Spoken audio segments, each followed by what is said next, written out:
an occasion for a reader to put a comment on a story I wrote. And this reader said, gosh, you really screwed up. Probably should have gotten the other person inside of that story. That is something that has never been done in any traditional media that I saw. It's something we had never done. So we never had comments. I replied to them live on the web and said, gosh, you're right. Here's what I've done. And it was like the most commented on story for the Business Journal. And it started a kind of a momentum where I went back and forth as I was updating the story. I would tell the readers that way, they would comment on it, and kind of went back and forth.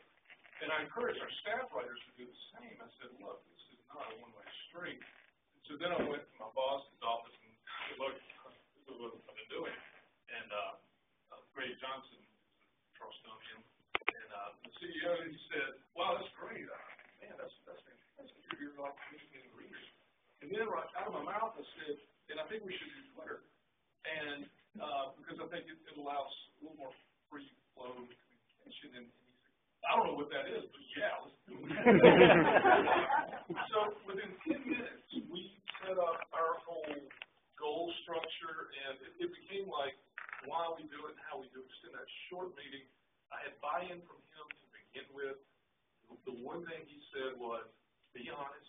If you're not real, it's going to catch you. It's not going to work.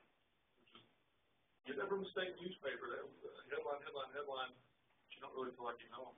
And so I had to write them down because it's just kind of intuitive. But we wanted to give everybody access to us and our sources. We wanted to kind of characterize our newsroom. I mean, I've talked about everything from broken coffee pots to dogs passing gas. And because it was what was happening at that moment, and I had a feeling about it, so I put it out there. We also do breaking news and in-process reporting, which is something a lot of journalists don't feel comfortable with, and I understand why they don't feel comfortable with it, because there's a chance to like have the whole, they want to have the whole story before they put it out there. But the real thing that's been the coolest, and it was the fourth thing, is to make a connection with people in the community, because I feel like I know some of you better than I know my neighbors. I like some of you better than I like my neighbors. And so that's kind of where we are. You talked about what's going on in Iran. I mean, that's just incredible. Watch that happen.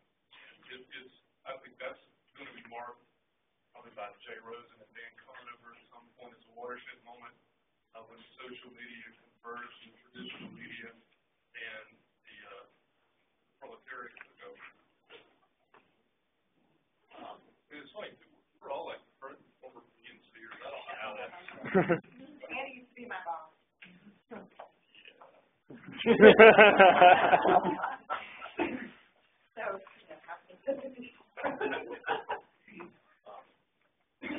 Think real quickly about us all being more post-prepared people.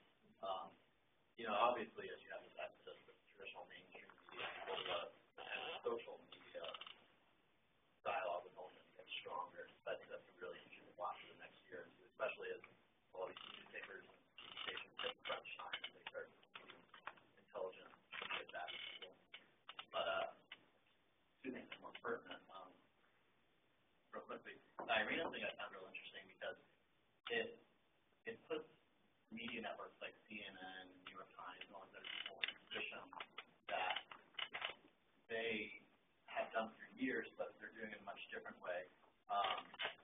It used to be that reporters and TV stations were responsible for going out to the field and gathering facts, and then they would field facts. But now they're relying on Twitter and Facebook, YouTube, and all those other things. The people are gathering facts, and the TV stations have to analyze it, provide context, and validate it.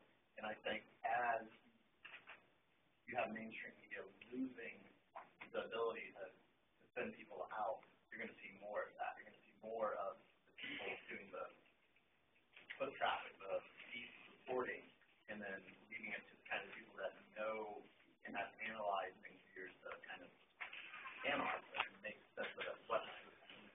And there will always be, a need for some, direct reporting, but we've already shut that, I think. But for us at the Digitel,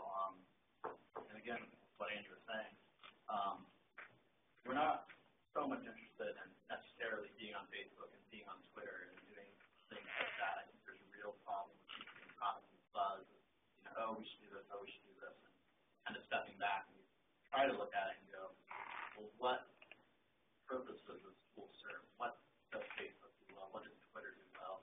What does having comments do well?